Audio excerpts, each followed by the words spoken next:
Channel को subscribe करें, video को लाइक करें।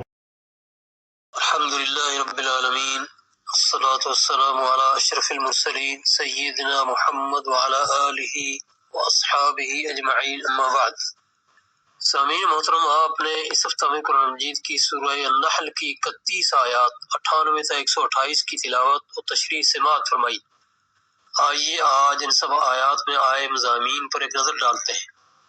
इन आयात में सबसे अव्वलीन अदब और हिदायत जो सिखाया कि जब तुम कुरान मजीद पढ़ने लगो या दूसरे लोगों को सुनाने लगो, सबसे पहले शैतान रजीम से अल्लाह ताला की पनाह में आ जाओ, क्योंकि शैतान कारी और सामे दोनों को गुमराह करने की कोशिश करता है, दिल में वसवसे पैदा करता है, शुकूक शुबहात फैलाता है कि ये किताब फिल वाकई अल्लाह ताला की किताब है और वाकई नबी अकरम सल्लल्लाहु अलैहि वसल्लम पर नाज़िल हुई है। और फिर क्या ये किताब वाकई इस तरह महफूज है जैसे नाज़िल हुई थी?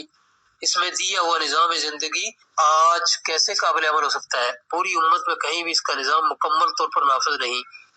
अगर ये काबिल अमल होता तो मुसलमानों ने किसी मुल्क में इसका तजर्बा करने की कोशिश क्यों न की? तावुज़ से मकसूद ये है कि अल्लाह ताला से दुआ मांगो कि हमें शैतान के शर और उसके वसाविस से महफूज फरमा और उसकी शैतानत से हमें पनाह अता फरमा। शैतान के वसाविस हर में बहुत शदीद है, लेकिन जिनके पास हकीकी ईमान और यकीन की कुव्वत है और वो हर हाल में अल्लाह ताला ही पर तवक्कुल करते हैं, शैतान अपनी सारी कोशिशों के बावजूद उन पर असरअंदाज नहीं हो सकता। मुशरिकीन मक्का का एतराज ये था कि अगर ये कलाम अल्लाह ताला का है तो उसमें नस्ख और तब्दीली नहीं होना चाहिए। फरमाया कि कुरान करीम एक तबीब के नुस्खे की तरह है जो इंसान की इनफरादी और इज्तिमाई जिंदगी का नुस्खा कीमिया है, जिसे इंसानी जरूरतों के मुताबिक परवरदिगार नाज़िल फरमाते हैं। इंसानों का इल्म चूंकि नारसा है, हमें इसमें दुश्वारी पेश आती है, अल्लाह ताला के यहाँ ऐसी कोई दुश्वारी नहीं। मुशरिकीन मक्का ये एतराज भी करते थे कि अगर ये कुरान मजीद अल्लाह ताला की तरफ से होता तो उसे एक ही दफा नाज़िल कर दिया जाता। परवरदिगार ने निहायत कतईयत के साथ हज़रत सल्लल्लाहु अलैहि वसल्लम को हुक्म दिया कि आप इन लोगों से कह दीजिए, कुरान करीम मेरी तैयार करदा किताब नहीं जिसे रूहुल कुदस यानी पाकीज़ा रूह जिब्रील अलैहिस्सलाम ने अल्लाह ताला की जानिब से मेरे सीने में उतारा है। इनसे किसी खयानत का तसव्वुर भी नामुमकिन है। ऐसी किताब अगर एक कौम की तामीर के लिए नाजिल की जा रही थी तो इंतहाई जरूरी था कि वो थोड़ी थोड़ी करके नाजिल की जाती, ताकि इसका एक एक लफ्ज, एक एक जुमला और एक एक मफहूम दिलों में उतारा जाता, फिर आमली जिंदगी पर इसका इंतबाक होता और इस तरह से वो कौमी जिंदगी में एक रूह की मानिंद सरायत करता। यही वो चीज है जिसे तस्बीत के नाम से कुरान मजीद ने याद किया। कुरैश मक्का का झूठा प्रोपेगेंडा ये भी था कि ये तो मक्का में एक गुलाम है जो पढ़ा लिखा है और पहली आसमानी किताबें जानता है, वो हज़रत सल्लल्लाहु अलैहि वसल्लम को सिखाता पढ़ाता है।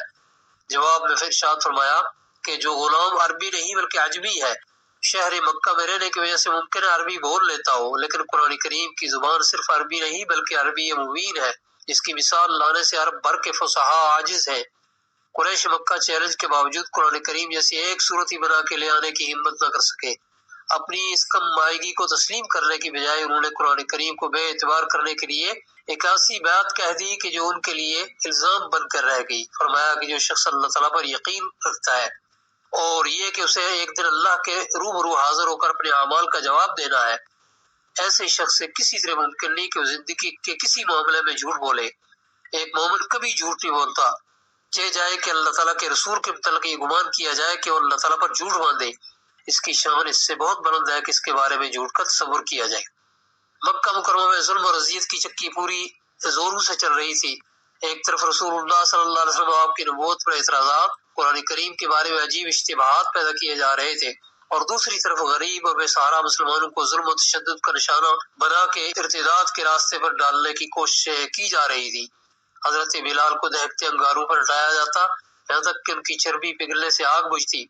हजरत खब्बाब इब्न लरत को दोबारा ऐसे मराहिल से गुजरना पड़ा, लेकिन क्या मजाल जो उनकी इस्तिकामत में फर्क आया हो। हजरत अम्मार बिन यासिर की वालिदा को जुल्मन शहीद किया गया, उसके बाद आपके वालिद गिरामी हजरत यासिर को अज़ीज़ें देकर शहीद किया गया। फिर हजरत अम्मार को ऐसी नाकाबिल बर्दाश्त तकलीफें पहुंचाई गई कि इनके हाथ से बर्दाश्त अमन छूट गया। आपने अपनी जान बचाने के लिए वो सब कुछ कह दिया जो कुफ्फार उनसे कहलवाना चाहते थे।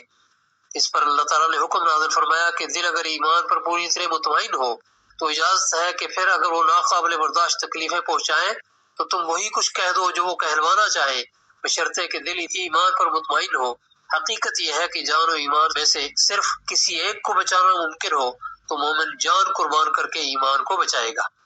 پھر فرمایا کہ لوگوں کو یہ بات کبھی نہیں بھولنی چاہیے کہ اس دنیا کو ایک روز ختم ہو کر قیامت کو وقوع پذیر ہونا ہے۔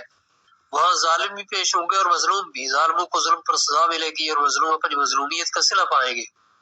کفار کو یہ سمجھ کر دلیر نہیں ہونا چاہیے کہ ہمیں پوچھنے والا کوئی نہیں اور ہم جو چاہیں سو کرتے رہیں، اور اہل حق کو کبھی یہ نہ سوچنا چاہیے کہ ہماری قربانیاں رائے گاہ جائیں گی۔ ان کا ایک ایک زخم اور ایک ایک دکھ آرام اور راحت کا ابدی پیغام ثابت ہوگا۔ قیامت کے دن جس طرح اچھے لوگوں کو بہترین صلہ ملے گا، اسی طرح برے لوگ بھی اپنی مکمل سزا بھگتیں گے۔ ہزاروں لوگوں کا قاتل 1000 دفعہ پھانسی پر لٹکایا جائے گا۔ ہر دباؤ سے نئی جان ملے گی جو قصاص میں چھین لی جائے گی اور کسی شخص سے ظلم نہیں کیا جائے گا۔ مسلمانوں پر ظلم ڈالنے والوں کو بھی ناروا جسارتیں بڑی مہنگی پڑے گی۔ قریش مکہ کو سمجھانے کے لیے اللہ تعالیٰ نے ایک بستی، اور غالباً وہ مکہ مکرمہ کی بستی ہے، اس کی مثال دی کہ اللہ تعالیٰ کی نعمتوں کی ناشکری کر رہی تھی، جس کے نتیجے میں رسول اللہ صلی اللہ علیہ وسلم کی دعا سے اللہ تعالیٰ کا عذاب قحط کی صورت میں اس بستی پر نازل ہوا۔ اس سے تمام اہل مکہ چیخ اٹھے۔ قحط کی شدت کا عالم یہ تھا کہ لوگ اپنے جوتوں کے چمڑے تک کھانے پر مجبور ہو گئے۔ آپ کی دعا سے وہ عذاب ٹل گیا، لیکن قریش کا رویہ نہیں بدلا۔ قریش مکہ اللہ تعالیٰ کی تحلیل اور تحریم کے حق پر قبضہ کر کے قانون سازی میں اس کے شریک بننے کی کوشش کرنے لگے۔ فرمایا کہ اپنی مرضی سے تحلیل اور تحریم کا حق استعمال نہ کرو، ہر نعمت پر اللہ تعالیٰ کا شکر بجا لاؤ اور شرک سے توبہ کرو۔ مشرکین نے حلال نعمتیں حرام اور حرام چیزیں اپنے لیے حلال کر لی۔ اللہ کی ملت ابراہیمی میں صرف 2-4 چیزیں حرام کی گئی تھی، اس کے علاوہ جتنی چیزیں تم نے خود حرام کر ڈالی ہیں ان کا کوئی تعلق ملت ابراہیمی سے نہیں۔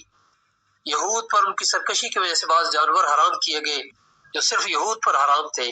یہ احکام ان کی اصل شریعت کا حصہ نہیں تھے، بلکہ ان کی سرکشی کو کنٹرول کرنے کے لیے دیے گئے تھے۔ حضرت ابراہیم علیہ السلام کی اتباع کا دعویٰ یہود اور مشرکین سب کرتے تھے، لیکن فرمایا کہ وہ یہودی، نصرانی اور مشرک نہیں تھے، بلکہ اپنی ذات میں ایک امت اور ہادی اور رہنما اور امام تھے جو اللہ تعالیٰ کی نعمتوں کے شکر گزار تھے۔ فرمایا کہ رسول اللہ صلی اللہ علیہ وسلم جو دعوت اللہ کا کام کر رہے ہیں، یہ اللہ تعالیٰ کا حکم ہے جو وہ بجا لا رہے ہیں۔ دعوت کا یہ کام افراد کا انفرادی فرض بھی ہے، جماعتوں، گروہوں، ریاست اور امت کا اجتماعی فرض بھی ہے۔ دعوت کے کام میں جن آداب کو ملحوظ رکھنا ضروری ہے ان میں 2 چیزیں نمایاں ہیں، ایک حکمت، دوسری عمدہ نصیحت۔ اللہ تعالیٰ سے دعا ہے کہ ہمیں دعوت دینے کی توفیق نصیب فرمائے اور ان آداب کو اور ان حکمتوں کو ملحوظ رکھنے کی بھی توفیق نصیب فرمائے۔ وآخر دعوانا الحمد للہ رب العالمین۔